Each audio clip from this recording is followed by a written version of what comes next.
Hola a todos. En este vídeo voy a intentar relacionaros dos conceptos que forman parte del lenguaje habitual y están rondando siempre alrededor de nuestra vida, pero creo que le prestamos poca atención o no suficiente atención. Y es la relación que hay entre la objetividad y la subjetividad, y quería situarlo primero en lo que es, digamos, el lenguaje que hemos estado utilizando, digamos, en estos vídeos.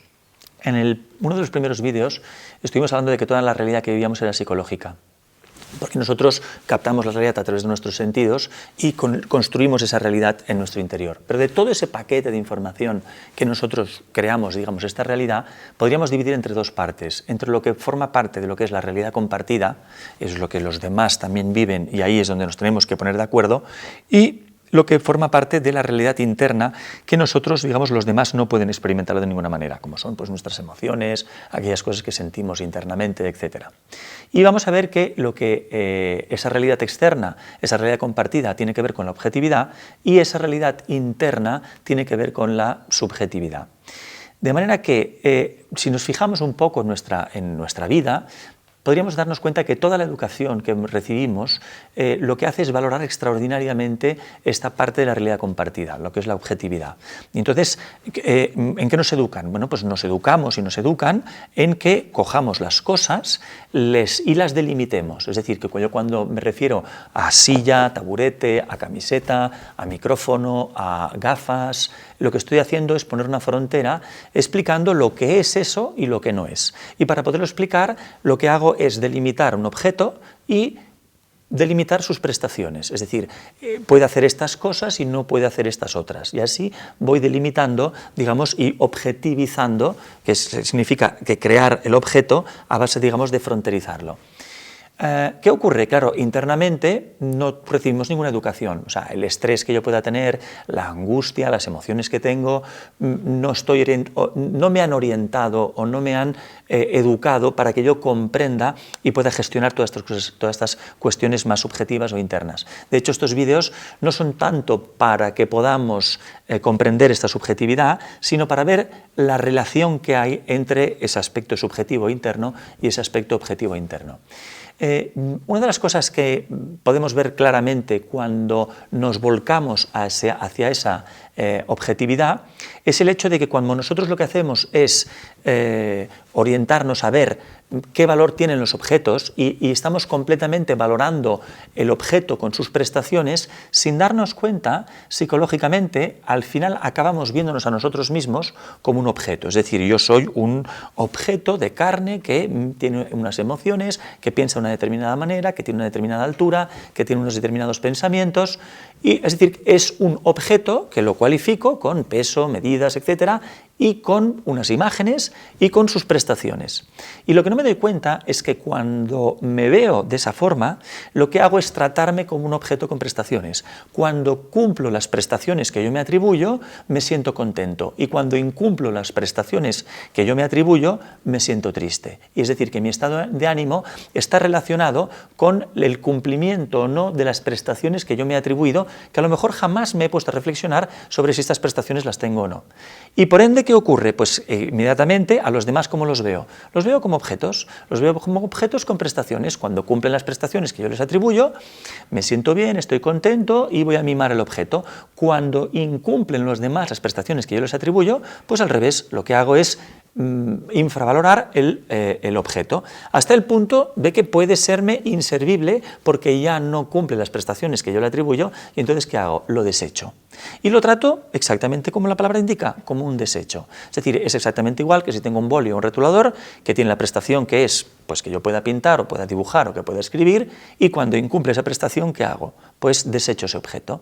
Y no nos damos cuenta que en las relaciones humanas funcionamos de esta manera, porque acabamos viéndonos como objetos. ¿Por qué? Porque hemos obviado una de las partes más importantes del individuo, que es el sujeto.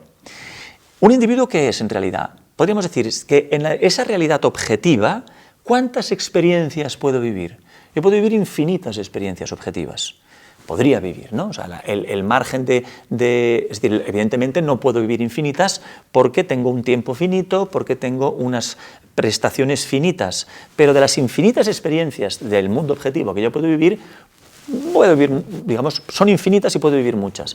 A nivel subjetivo es exactamente igual.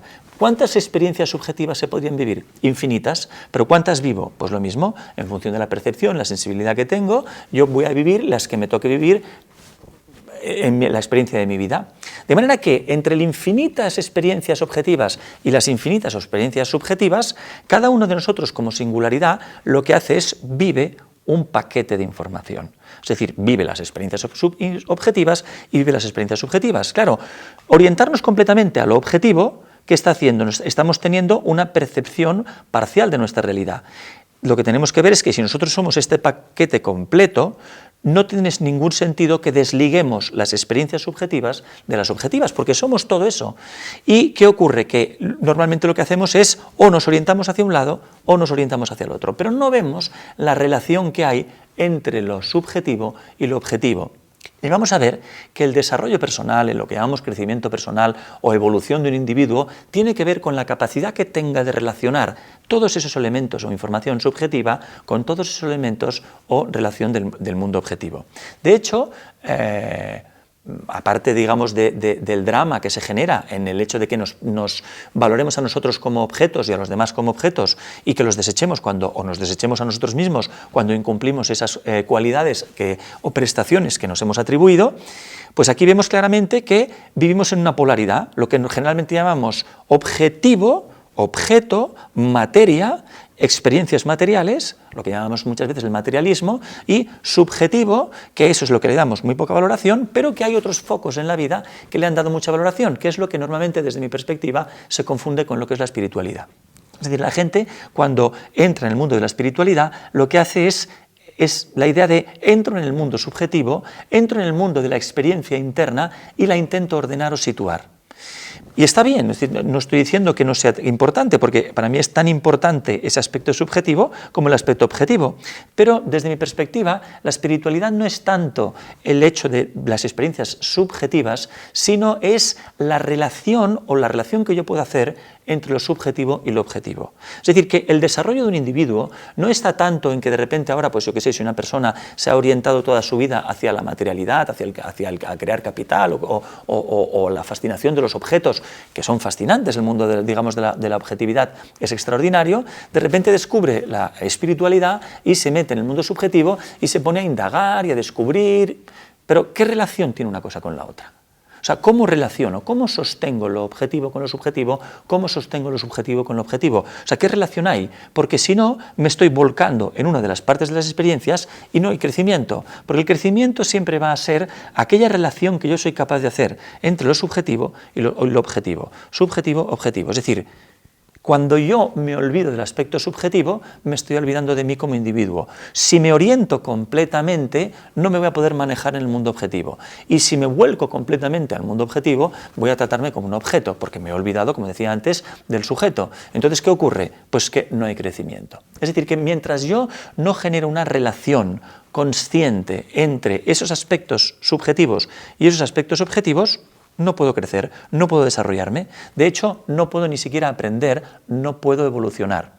¿Y esto cómo lo hago? Claro, uno dice, bueno, pero esto es muy bonito lo que lo dices. Bueno, ahí están los vídeos anteriores donde decíamos el desdoblamiento de la atención que me hace tener una parte de la atención en la objetividad y una parte de la atención en la subjetividad, para ir creando y viendo la relación que hay entre eso externo y eso interno, y eso es lo que va a producir crecimiento. Por tanto, fijaros que eso es algo que uno puede pensar incluso, es muy difícil, bueno, es algo que requiere siempre un esfuerzo, es decir, que no es algo que ocurra por sí solo, sino que es algo que lo tengo que sujetar. Es decir, es algo que lo tengo que sostener, yo tengo que sostener esa atención.